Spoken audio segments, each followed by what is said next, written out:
Today, it was Prime Minister's questions, and Keir Starmer faced grilling over various subjects. As usual, he had nothing substantial to say, and when he did, it was riddled with lies. Starmer was questioned about Tulip Siddiq, who resigned amid a corruption probe, his terrible deal with Mauritius, and the budget that is currently crippling the country. In this video, we will watch and react, covering all of the latest news from across the country. But first, hit the like button, subscribe to the channel, and join our fast-growing community. We're on the road to 10,000 subscribers, and we couldn't have done it without you. Thank you for your incredible support. To celebrate, we're giving away £1,000 to 10 lucky winners, £100 each. Here's how to enter. Subscribe to our channel. Like this post. Drop your postcode in the comments. Once we hit 10,000 subscribers, we'll randomly select the winners. Don't miss your chance to be part of the £1,000 giveaway. Start now, and it could be you. Retail Consortium says 2/3 of businesses will have to raise prices to cope with his tax hike. His Chancellor ignored all the warnings and ploughed ahead with an unprecedented borrowing spree, leaving all of us more vulnerable. Now we have businesses saying they will raise prices to cover his jobs tax. We have an energy policy that will drive up bills, and all the while we are spending more day to day on debt interest than we do on schools and universities. The Prime Minister refused to repeat his Chancellor's promise that she wouldn't come back for more. Will he now rule out any new tax rises this year? Prime Minister. Mr. Speaker, we took the right and difficult decisions at the budget. Decisions that they did not have the courage to take, which left us in the mess in the first place. When it comes to tax, she knows very well the limits of what I can say from this dispatch box, but we have an ironclad commitment to our fiscal rules. We can't just tax our way out of the problems that they left us, which is why we put in place tough. They were howling at the spending decisions. They wouldn't take them, and we'll stick to those spending decisions, and our focus is absolutely on growth. But their record, they flatlined the economy. They flatlined the economy, a mini-budget that crashed the economy, worst cost of living crisis in living history, and they left a £22 billion black hole, not taking lessons from them on the economy. Mr. Speaker, the Prime Minister knows very well the OBR found no such black hole. And he talks about a budget 3 years ago. The borrowing costs last week are at a 27-year high for 30-year gilts. The Chancellor is apparently promising to be ruthless in reducing spending. Let me suggest something that he should cut. There is no way that we should be giving up British territory in Chagos. He is rushing a deal which will be disastrous and which will land taxpayers with a multi-billion-pound bill. Why does the Prime Minister think British people should pay to surrender something that is already ours?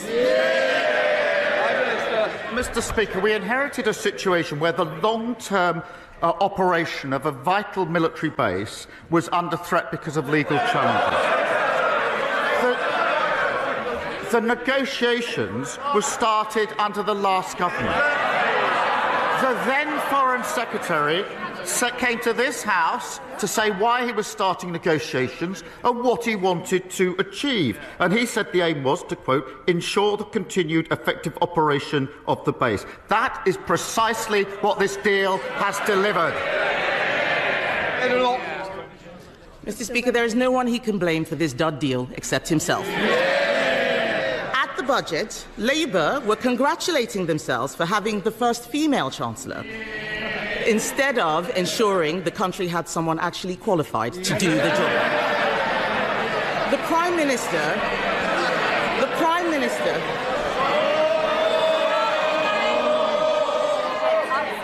I want to hear.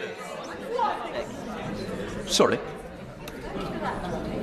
I want to hear the Leader of the Opposition. Mr. Speaker, the Prime Minister claims he has full confidence in the Chancellor, but the markets clearly do not. Yesterday, the Chancellor repeated her promise to have just one budget per year to provide businesses with certainty. The talk in the city is that she can't meet her fiscal rules and there will need to be an emergency budget. So does the Prime Minister stand by the Chancellor's commitment that there will be only one budget this year? Prime Minister. To be pleased to know the Chancellor will be in place for many, many years to come. She'll outstrip them. Mr. Speaker, if we all thought the politics was about cheap points, I could criticise their chancellors, but I don't have enough time to go through all of the chancellors that they had. We have one budget, that's what we're committed to, strong fiscal rules, and we'll stick to them, unlike the party opposite. Mr. Speaker, at a time of turmoil in the markets, the Prime Minister was distracted by the crisis around the former City Minister. What does it tell us about his judgment that yesterday he said he was saddened that his close friend resigned? This was an anti-corruption minister under criminal investigation for corruption. Mohammed Yunus, the Nobel Prize winner advising Bangladesh, said London properties gifted to the former city minister may be proceeds of robbery. So, will the Prime Minister offer Bangladesh the full support of our National Crime Agency in ensuring that any properties bought with stolen funds are properly investigated? Prime Minister. Mr. Speaker, the former city minister referred herself the independent advisor. He found, as she well knows, there was no breach of the code. He knows that he found there was no wrongdoing, and the former minister fully cooperated. She referred herself a week ago Monday. I got the report yesterday, and she resigned yesterday afternoon. Compare that with the Shadow Foreign Secretary, who breached the ministerial code. Her predecessor, Bartu, ignored it. It was the advisor that then had to resign because he wasn't taken seriously, and she's now serving the leader of the opposition. What a contrast. Thank God the British public chucked them out. Mr. Speaker, he did not answer the question about the National Crime Agency. No answer to investigating dodgy Labour ministers, just as last week he didn't want an inquiry that might expose dodgy Labour councils. The Prime Minister knowingly appointed a convicted fraudster as his Transport Secretary. The anti-corruption minister he had full confidence in only days ago resigned yesterday in disgrace. He is negotiating a secret deal to surrender British territory, and taxpayers in this country will pay for the humiliation. Now it turns out his government may write a cheque to compensate Jerry Adams. This is shameful. We left him the fastest growing economy in the G7. In just 6 months, under his leadership, it's been taxes up, borrowing up, mortgage rates up, and that's not all. Business confidence is down, jobs are down, growth is down. Can the country afford 4 more years of his terrible judgments? Mr. Speaker, among that barrage of complete nonsense, there is one point that I need to address, because it's the Legacy Act, and it will be of real interest across the House. That Act was unfit because, well, not least because it gave immunity to hundreds of terrorists and wasn't supported by victims in Northern Ireland, nor, I believe, by any of the political parties in Northern Ireland. The court found it unlawful. We will put in place this is a serious point. We will put in place a better framework.